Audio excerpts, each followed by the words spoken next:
My name is Chris Whitehead. I'm the Assistant Dean of Academic Support and Development at New York University. I'm taking General Chemistry 1 this year to show the power of the learning strategies that I talked so much to students about. When I was an undergrad, I was a passive learner.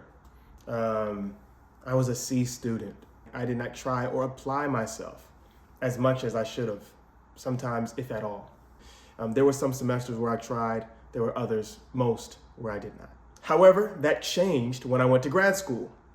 For my master's in higher ed, my MFA in creative writing, where I was doing the things that I was comfortable doing, reading, writing. I was really applying myself and really applying a lot of these strategies that I talk so much about. However, when I become down the line an administrator at New York University and I talk to these students and I try to encourage them to use these strategies, to apply themselves and apply these learning strategies, it's very hard because some of them have this narrative that there is such a thing as a math person or a science person. They come in with these narratives about themselves that are largely rooted in fiction, right? So I said to myself, well, why don't I show how to use these strategies in a course that I'm not comfortable with? And the one that I chose was General Chemistry 1. I got a C- in General Chemistry 1 10 plus years ago, basically a D. And I felt like if I use the learning strategies based on the research, based on the literature, based on the science, I should perform much better. And I should learn the material. I should have the performance and I should have the learning. What I've done so far in this class already proves that I'm correct. And I'm going to show you that today. I am performing already a full grade length, probably more than a grade length, better than where I was when I was an undergrad. And I'm not studying that long, probably should be, but I'm studying incredibly hard. And I'm being incredibly thoughtful and aware of everything that I'm doing, even my mistakes, which I'm going to tell you today and show you today. So let's get right into it. I want to show you my grades and get into my thought processes as I'm receiving these grades. So here are my quizzes. This is not the first one. This is quiz 2. The first one was just a quiz on the syllabus. I got a 10 out of 10 on that. So I didn't even show that one. This was quiz 2, got a 7.5. Mind you, listen, at this point, this is probably my first quiz in over a decade. It has been a relearning experience. So I got a 7.5 there. I got a 9.5 here. I was pretty good. 5.5 here. This was upsetting. This is 2.5. This one, I completely blanked out, and I wrote that here. I completely blanked out on a problem that I know. Literally, I know this. I could do this in my sleep. I don't know why. I don't know what happened. But lucky for me, this is going to be dropped. We get to drop one quiz. So luckily, I have that one to drop. So I'm gonna throw that one over here. This was quiz 6, 10 out of 10.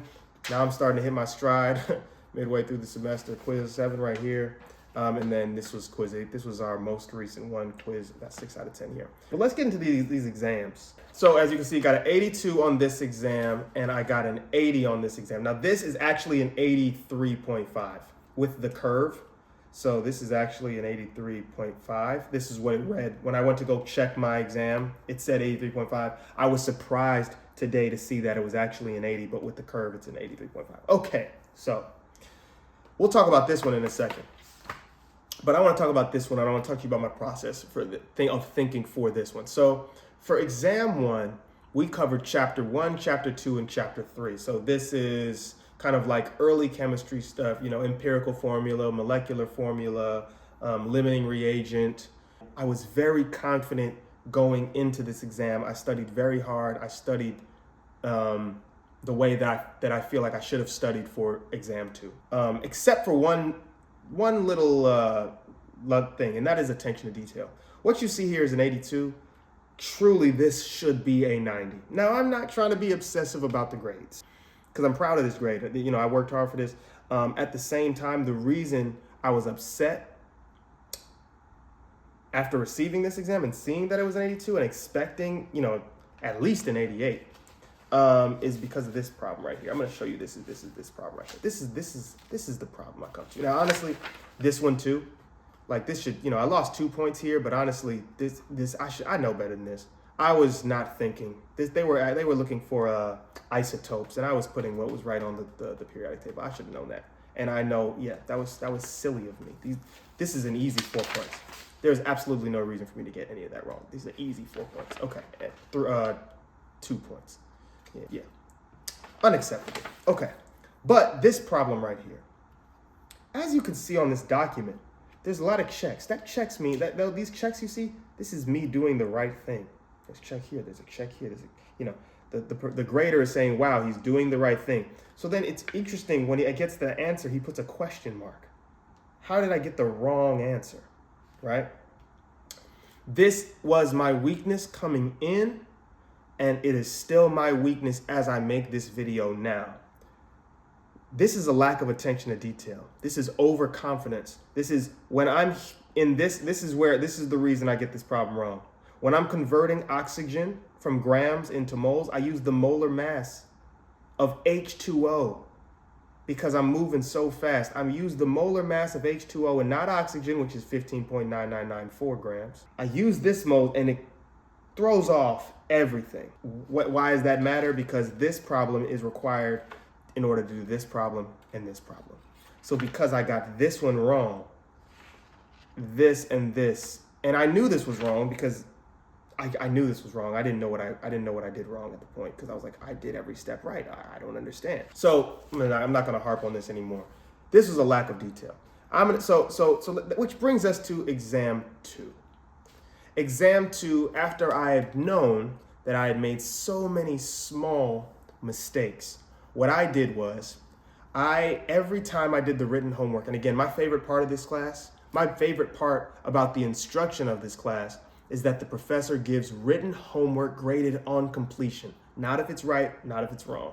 Graded on completion, which means you can approach, and I do approach every written homework problem that we get as if it were an exam, because it doesn't matter if I get it right or wrong. I can really test my knowledge and try to generate a response. And I can see if I get it wrong afterwards, but that's the point is I get to really challenge myself and without the fear of making a mistake and being docked on it. So I reworked leading up to exam 2 after I got this disappointing exam 1 grade, at least disappointing because of what it could have been. Leading up to exam 2, every time I made a small mistake on the homework, I would tear up the entire homework document and start again. Between exam 1 and exam 2, I might have redone the homeworks 3, 4, 5 times until I did them cleanly without making one mistake. That was great practice. And because of that, when I went into exam 2, which we were on exam 1, it covered chapters 1, 2, 3, sum of 4. On exam 2, it covered some of the end of chapter 4, all of chapter 5, and the beginnings of chapter 6, midway through chapter 6. I was very strong on my chapter 4 on this exam. I was very strong on my chapter 5 on this exam. But I made a macro level mistake on this. I did not do the chapter 6 homework prior to this exam because I thought since we didn't cover all of chapter 6 before getting this exam, I thought the homework would be more reflective of the next exam. It would have problems from the second half of the chapter and not the first. This was a miscalculation. This was stupidity, right, on my part. This is a bad observation, a poor observation, because on the day of the exam, when one of my classmates showed me one of the homework problems, I looked at that problem. I said, "Oh wow, I should have worked that out before this exam because I could tell that problem was going to be on the exam," and it definitely was. There's really nothing to show here. This is a true B. This is a true B. This was a tough exam. And I feel like I'm proud of what I did. I knew in the moment, that I got this all wrong. And there was a problem like this in the homework. It would have been great for me to have worked that problem out days before the exam. I'm surprised I got this one right. I got the Hess law question right. I thought the whole time I was getting this wrong, and I got that one right. Okay, and I got all the definitions right. But still, this is a true B, but this is because of macro level lack of thoroughness. A lack of thoroughness at the macro level. So right now, if you add up the totals of my quizzes and you add up the totals of my exams, I mean, yes, I'm getting all 100s on my homework, but those probably don't really amount to much. Right now, I'm operating probably at a middle of the road B level. I have maybe 3 more quizzes that I need to get 10 out of 10s on. I know I'm not getting a 10 out of 10 on this last one. I know that for a fact. But I'd like to get a 10 out of 10 on the remaining quizzes, which is going to require me to be ahead. I'm going to get to that part in a second. But the professor in the class made a deal with us. If I can come halfway between my exam 2 grade, halfway between my exam 2 grade and 100. So if I can show a significant understanding of the material on my final exam, he'll drop this grade. He'll drop the exam 2, which would be great, right? So basically that's to say, if I get a 90 on this final, I think this one will be dropped, right? Which would be great. And if you combine that with the fact that maybe I can finish out these quizzes stronger than I've been, because I'm like at an 84, 85 level right now, if you put them all together, then maybe I have a shot at a 90 in this class, maybe a high B, right? Which again, that doesn't matter, but I'm trying to do the best I can do. I'm in that mode. So that's what I'm gunning for right now. I'm gunning for 100 on this final. I think I'm confident enough and I feel good enough about the material in this class to feel that I could have done better on both of these exams. And it's not because I'm a bad test taker, it's because I made some miscalculations. But I want to tell you what I'm going to do next. So up to this point, what's been working for me very well is my retrieval practice. I test myself, and the homework is the best way for me to do that. The homework is graded on completion. It's the best opportunity this class offers, and the professor chooses those questions, so they're reflective of what he's even going to be on the exam. They're difficult questions. They make you think, and yeah, they're reflective of what's on the exam. So I am going to double down on doing those homeworks. I'm about to start doing more homework from the past weeks, from chapters 2, 3, 4, 5, just to prepare for the final, because everything's on the table. And I'm going to continue to test myself in a variety of ways. I stopped doing the flashcards. Just because it was taking a lot of time to build those flashcards. I want to start going back to doing that, to using those, but honestly, with a full-time job and a full family, it's difficult to find time to do this. It would be easier if I was a full-time student, but I found other ways to test myself on the definitions. As you can see, I've taken 2 exams. I haven't gotten one definition problem wrong. So I've been testing myself. I just haven't been using the practice problem. I haven't been using Anki like I wanted to, but I've been interleaving. And I will continue to interleave, and I'm going to interleave even heavier now that we're on the road to the final. Generation. Let's talk about generation. Generation is a powerful study strategy. Generation is when you attempt to find a solution before being taught the answer. It is doing the readings before class. It is attempting a practice problem that you haven't been taught before class, then going to lecture, learning about it, and then doing it again.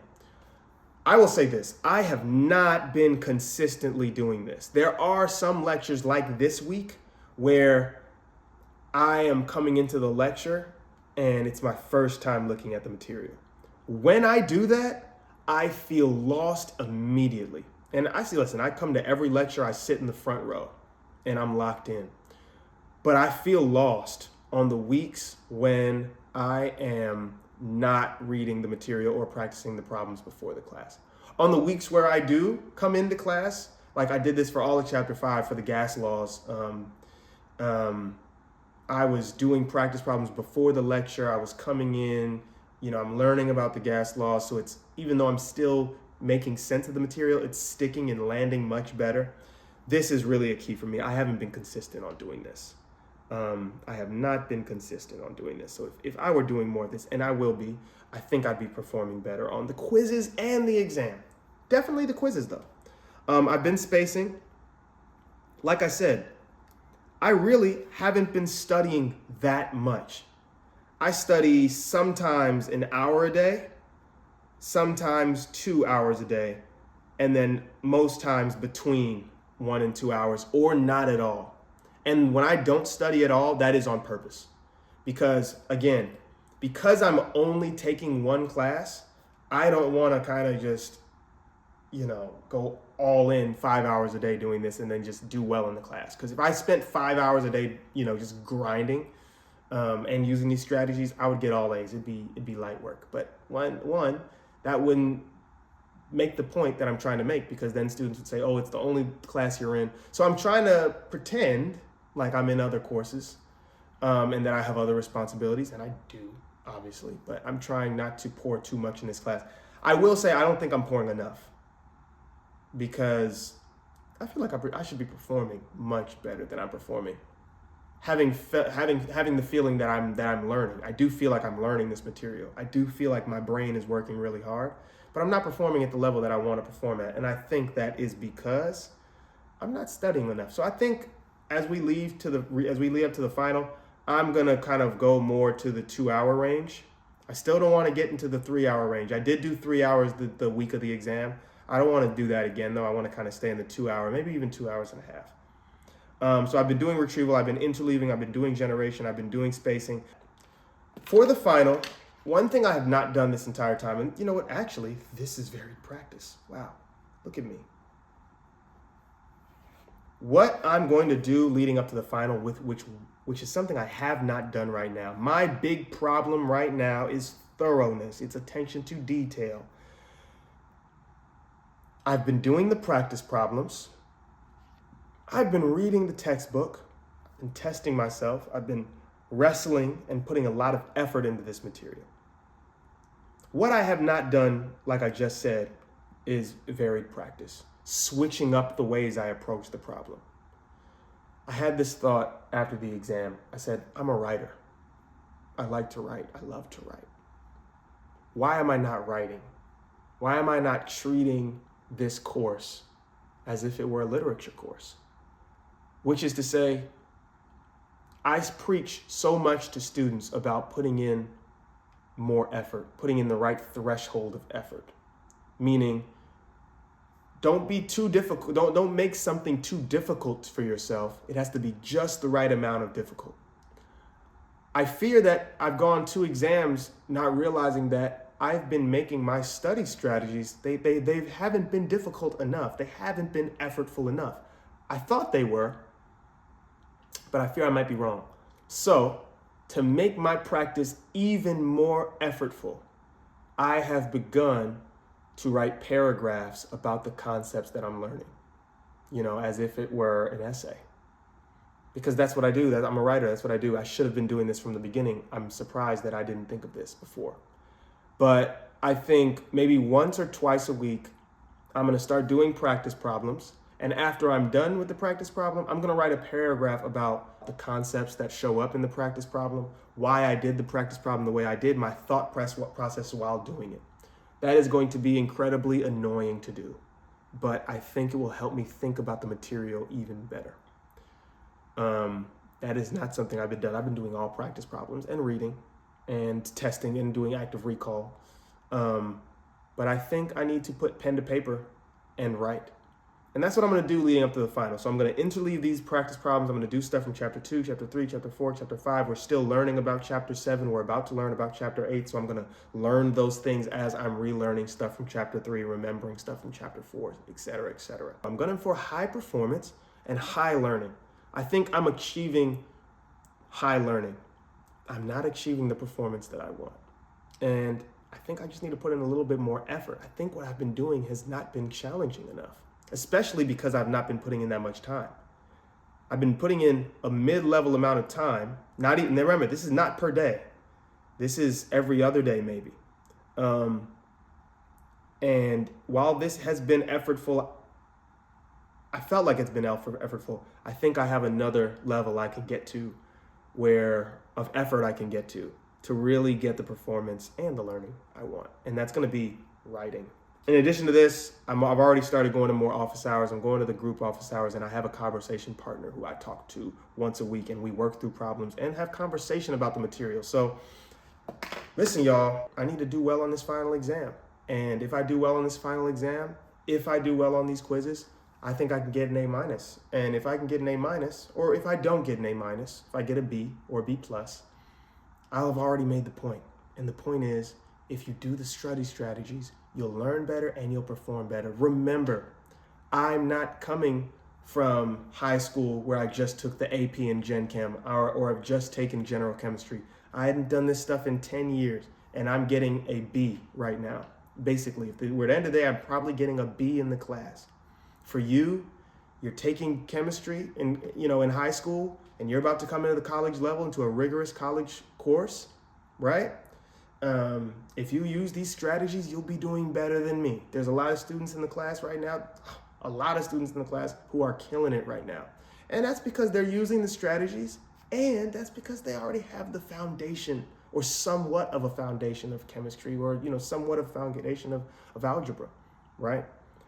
With the right tools, you can perform and learn. That's the point, perform and learn, right? Which have effects for your broader life as well. So I will talk to y'all later. I will see y'all in class. I probably will start, I just haven't been able to do it this entire semester, but I want to do a study with me video so y'all can see how I'm studying. I want to do one particular to interleaving. 30 minutes of chemistry and maybe 30 minutes of me reading. And then 30 minutes more of chemistry and then the last 30 minutes of me reading. And showing you how to use these strategies for literature or for an essay. So I probably will do that in the next week or two. I don't know. It's been tough to get some of this stuff, but see you in class.